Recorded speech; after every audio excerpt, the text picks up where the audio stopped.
What do you think of when you think of the spring? I think of growth in the spring. I think of development, but none of that development or growth will typically come without change. We don't typically want things to change because it hurts. I want to talk a little vulnerably for a minute about pain. I remember, just crying out, God, are you here? Do you even hear me? Are my prayers falling on deaf ears? It was painful. Candidly, this is the first time I've shared this publicly. But I will tell you this: I am better. I have grown, I have developed, but I know that it wouldn't have come without pain. Keep shining, be a light. You were made to be a lighthouse, shine bright. Keep shining, be a light. Hello, and welcome to this edition of Keep Shining with Stuart MacMillan. It is springtime. We have made it through. We've made it through the winter. We've made it through those mornings getting up in the dark, coming home from work in the dark. We've made it through cold and chilly nights if you're up in the north. We've made it through the snow and the sleet. And here we are coming into spring. Now, I want to ask you, what do you think of when you think of the spring? For me, I think about the smell of the earth, the smell of grass. Having grown up in Canada, everything was frozen. And then in the spring, you could just smell the earth coming to light. I also think of the Toronto Blue Jays. I think of spring training. Um, Deb and I live down the Pinellas Trail from Dunedin, where the Blue Jays train, and every single spring we go to spring training games. Always went with our good friends Steve and Liz, and we saw the Blue Jays start to think about a new season.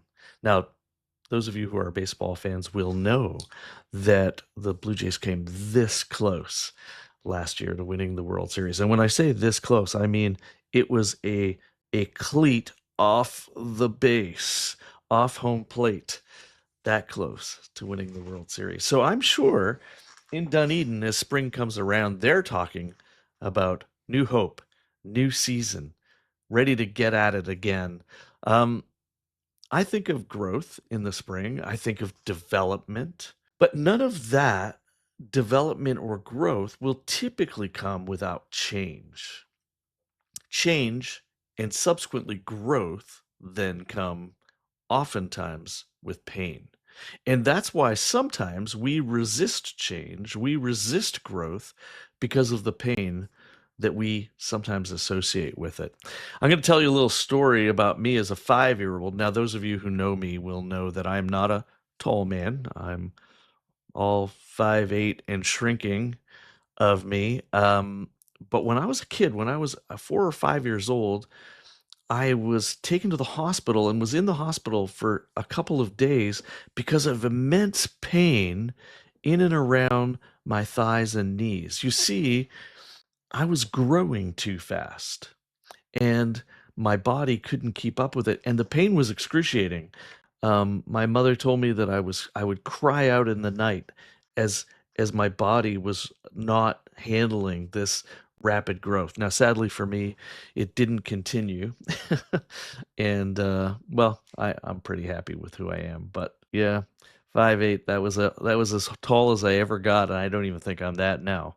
When I think of spring, though, and I think of growth, I think about crocuses and tulips. You see, up in Canada, we would wait in the spring for those crocuses. I remember the first crocus you'd see. That was probably the first flower that would pop through the ground at springtime. And then we'd wait for the tulips and the daffodils. Springtime in Canada was kind of interesting, and I know it's the same in Maine. The you could almost feel the earth groaning as the ice melted. And sadly, when the ice melted and the ground softened up, all the dog poop that had been sitting on the snow layer by layer by layer would just come to the ground. Kind of gross. Of course, the sand and the salt that they'd use to spread out to stop people from slipping was just sitting there in residue. But then it all starts to come as we clean up, it all starts to come to life. I'm not sure if you've ever watched time lapse photography, but when I think of a crocus coming through the ground, the mental image I get is of a time lapse photography of a flower pushing through the ground as it comes out into its into full bloom. And I would imagine if a flower could groan, or a flower felt pain, there must be pain in that push through the ground. You know, we don't typically want things to change because it hurts. We want we want our plans. We want things to go the way we want them to. Mike Tyson, the former world heavyweight boxer, has a line that many of you have heard, I'm sure, and he says, it's great to have a plan until someone punches you in the mouth. It's at that point that we need to change, that we need to adapt. And this, my friends, is where the magic often happens, in that time that it takes to pivot, in deciding what do we do next? How do we handle this? What our circumstances have changed? Where do we go from here? When we started a business back at the end of 2013, I remember talking to my partners about how businesses rise and invariably will have a downturn and then they'll have a rise again. And it is the businesses that are successful long term are the ones who react well in the downturn. It is what we do in the downturn, how we react, respond, that determines our overall long term success. I just interviewed on one of the sessions of Keep Shining uh, Gretchen. And now, Gretchen started a company called Trades of Hope. But if you go to that episode and hear how Trades of Hope happened, it happened following the incredible earthquakes in Haiti. You see, she and her husband and their partners had started an orphanage with many children in Haiti, and the earthquake leveled the orphanage. And it was in that moment that she used the word when the slate was clean, that she had first to deal with the devastation, but then to go, what's next? Where do we go from here? How do we change? We all, I think, inherently want to grow. I think we all want to grow. We want to be faster. We want to be stronger. We want to be smarter. For some of us, we want to be richer. For some of us, we want to be thinner, maybe a little fitter. Is that a word? Fitter? Um, the challenge is that we don't always want to do the work. You see, all those things require work. They require a certain degree of pain. And oftentimes we resist change because we don't feel that we can endure the pain. I want to talk a little vulnerably for a minute about pain because, man, have I ever grown in the past 2.5 years or so. I would say that I'm more patient, more disciplined, more peaceful, certainly, more loving, more kind, more humble. No, uh, hopefully, who knows? Seriously, I'm not saying that I am disciplined or I am kind or I am loving. I'm saying I'm more, which means I'm growing, I'm working at it, I'm developing. But that movement to being more disciplined, more kind, more loving, more patient, more peaceful came with a great deal of pain.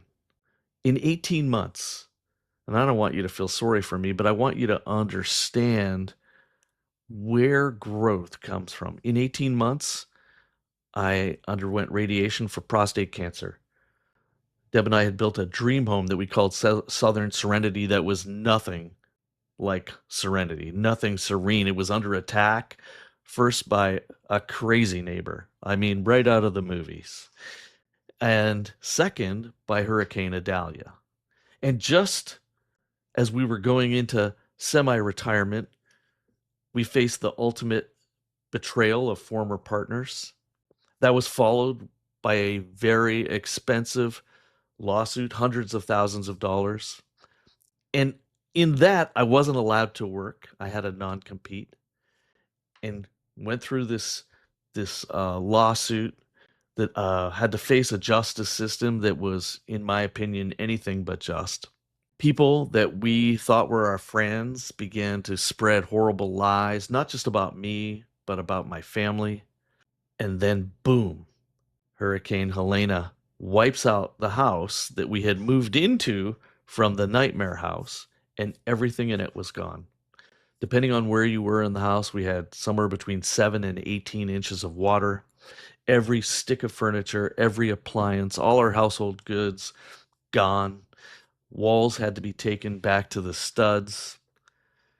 And then, probably the worst for me, this was followed by a crisis of faith. Now, those of you who know me know that my faith is foundational to who I am and has been my whole life. And so starting to lose my faith was probably the biggest loss of this time. I remember, just crying out, God, are you here? Do you even hear me? Are my prayers falling on deaf ears? I felt super alone. I went for walks on the beach because we had to winter in Maine without a house. We had to move up to Maine. And I went for walks on the beach in the fall, in the winter, and then in the spring. And here's the really cool thing. I grew. I grew closer to Deb. I grew closer to my kids. I grew closer to the friends who had stuck by me.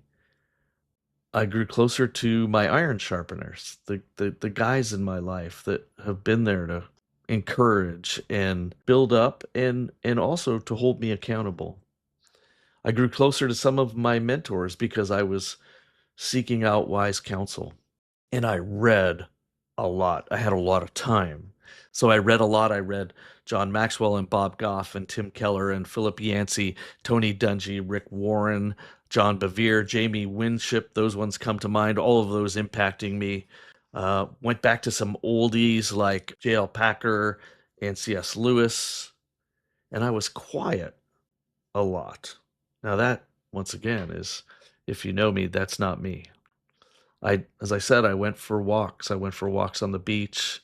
I went for drives alone. I was quiet. And through all of that, I grew. It was painful. It was painful. Candidly, this is the first time I've shared this publicly. And it was probably, I want to say, the hardest point in my life. All my plans, my dreams of my post-work life shattered. Like Mike Tyson said, it was like a giant punch in the mouth. Well, here we are a number of months later. And am I healed? Like fixed? Some days. Most days, I'd say. But I will tell you this. I am better. I have grown. I have developed a better, albeit poorer version of me. But I know that it wouldn't have come without pain. Spring is a time when we begin to see the signs of a new season, the dawn of a new day. And I just encourage you to embrace it, even if it's painful, because I promise God has a plan for you, even if you don't believe in him. There's a verse that we share with our kids on a regular basis, and it's in our house. For you know the plans I have for you, plans to prosper you and not harm you, plans to give you a hope and a future. So I would say, as this spring comes around, embrace it, grab it, keep shining.